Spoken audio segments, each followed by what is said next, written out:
السلام علیکم ناظرین، ویلکم ٹو مائی چینل داستان۔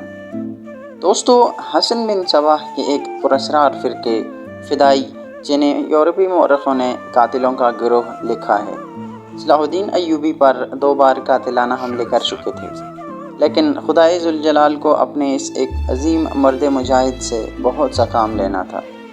دونوں بار ایک معجزہ ہوا کہ اسلام کا یہ محافظ بال بال بچ گیا۔ اس پر تیسرا قاتلانہ حملہ اس وقت ہوا جب وہ اپنے مسلمان بھائیوں اور صلیبیوں کی سازش کی چٹان کو شمشیر سے ریزہ ریزہ کر چکا تھا۔ امیر سیف الدین میدان سے بھاگ چکا تھا، مگر وہ صلاح الدین ایوبی کے خلاف حسد اور کینے سے باز نہ آیا۔ اس نے حسن بن صباح کے قاتل فرقے کی مدد حاصل کی۔ یہ فرقہ ایک مدت سے اسلام کی آستین میں سانپ کی طرح پل رہا تھا۔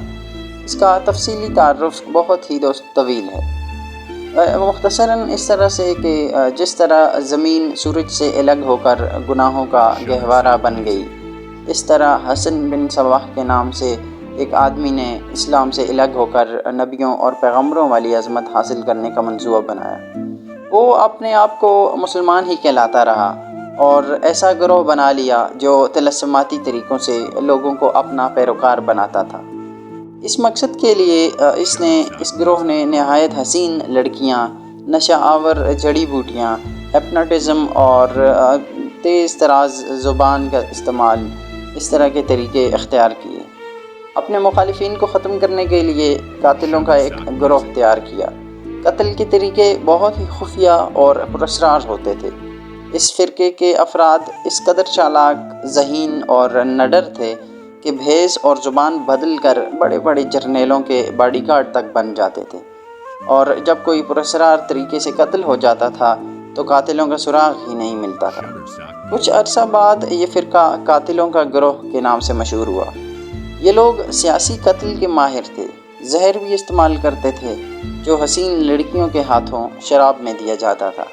بہت مدت تک یہ فرقہ اسی مقصد کے لیے استعمال ہوتا رہا۔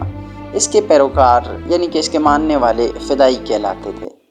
صلاح الدین ایوبی کو نہ حسین لڑکیوں سے دھوکہ دیا جا سکتا تھا، نہ شراب سے۔ وہ ان دونوں سے نفرت کرتا تھا۔ اسے قتل کرنے کا یہی ایک طریقہ تھا کہ اس پر قاتلانہ حملہ کیا جائے۔ اس کے محافظوں کی موجودگی میں اس پر حملہ نہیں کیا جا سکتا تھا۔ 2 حملے پہلے ہی ناکام ہو چکے تھے۔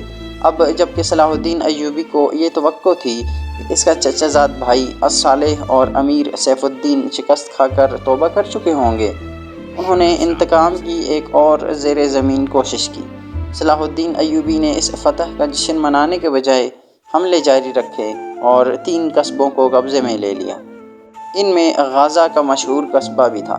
اس قصبے کے گرد و نواح میں ایک روز صلاح الدین ایوبی امیر جاول اسدی کے ساتھ خیمے میں دوپہر کے وقت غنودگی کے عالم میں سستا رہا تھا۔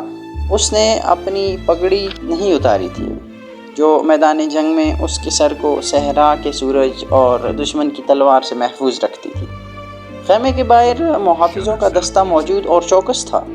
باڈی گارڈ کے اس دستے کا کمانڈر ذرا سی دیر کے لیے وہاں سے چلا گیا۔ ایک محافظ نے صلاح الدین ایوبی کے خیمے کے گرے ہوئے پردوں میں سے جھانکا۔ اسلام کی عظمت کے پاسبان کی آنکھیں بند تھیں۔ وہ پیٹھ کے بل لیٹا ہوا تھا۔ اس محافظ نے باڈی گارڈز کی طرف دیکھا۔ ان میں سے 3-4 باڈی گارڈز نے ایک دوسرے کی طرف دیکھا۔ محافظ نے اپنی آنکھیں بند کر کے کھولیں۔ 3-4 محافظ وہاں سے اٹھے اور دوسرے محافظوں کو باتوں میں لگا لیا۔ ایک محافظ اندر خیمے میں چلا گیا۔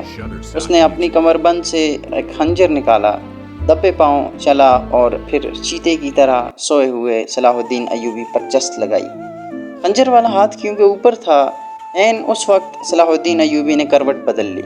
یہ نہیں بتایا جا سکتا کہ محافظ خنجر کہاں مارنا چاہتا تھا، دل میں یا سینے میں، مگر ہوا یوں کہ خنجر صلاح الدین ایوبی کی پگڑی کے بالائی حصے میں اتر گیا اور سر سے بال برابر دور رہا۔ پگڑی سر سے اتر گئی۔ صلاح الدین ایوبی بجلی کی طرح تیزی سے اٹھا۔ اسے یہ سمجھنے میں دیر نہ لگی کہ یہ سب کیا ہے۔ اس پر اس نے پہلے ایسے 2 حملے ہو چکے تھے۔ اس نے اس پر بھی حیرت کا اظہار نہ کیا کہ حملہ آور اس کے اپنے باڈی گارڈ کے لباس میں تھا۔ جسے اس نے خود اپنے باڈی گارڈز کے لیے منتخب کیا تھا۔ اس نے ایک سانس جتنا عرصہ بھی ضائع نہ کیا۔ حملہ آور اس کی پگڑی سے خنجر کھینچ رہا تھا۔ ایوبی سر سے ننگا تھا۔ اس نے حملہ آور کی ٹھوڑی پر پوری طاقت سے گھونسا مارا۔ ہڈی ٹوٹنے کی آواز بھی سنائی دی۔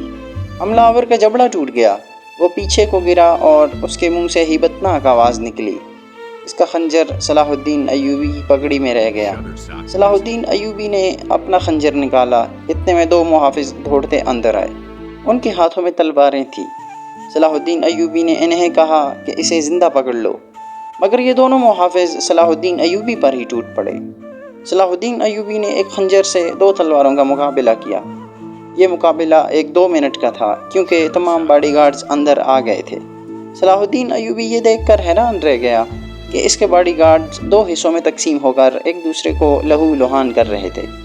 اسے چونکہ معلوم نہیں تھا کہ ان میں سے اس کا دشمن کون ہے اور دوست کون ہے، وہ اس معرکے میں شریک نہ ہو سکا۔ کچھ دیر بعد جب باڈی گارڈز میں سے چند ایک مارے گئے، کچھ بھاگ گئے اور بعض زخمی ہو کر بے حال ہو گئے، تو انکشاف ہوا کہ اس دستے میں جو صلاح الدین ایوبی کی حفاظت پر مامور تھا، 7 محافظ فدائی تھے جو صلاح الدین ایوبی کو قتل کرنا چاہتے تھے۔ انہوں نے اس کام کے لیے صرف ایک فدائی خیمے میں بھیجا تھا۔ اندر صورتحال بدل گئی، چنانچہ باقی بھی اندر چلے آئے۔ اصل محافظ بھی اندر گئے، وہ صورتحال کو سمجھ گئے اور صلاح الدین ایوبی بچ گیا۔ صلاح الدین ایوبی نے اپنے پہلے حملہ آور کی شاہ رگ پر تلوار کی نوک رکھ کر پوچھا کہ وہ کون ہے اور اسے کس نے بھیجا ہے۔ سچ بولنے کے بدلے صلاح الدین ایوبی نے اسے جان کی معافی کا وعدہ کیا۔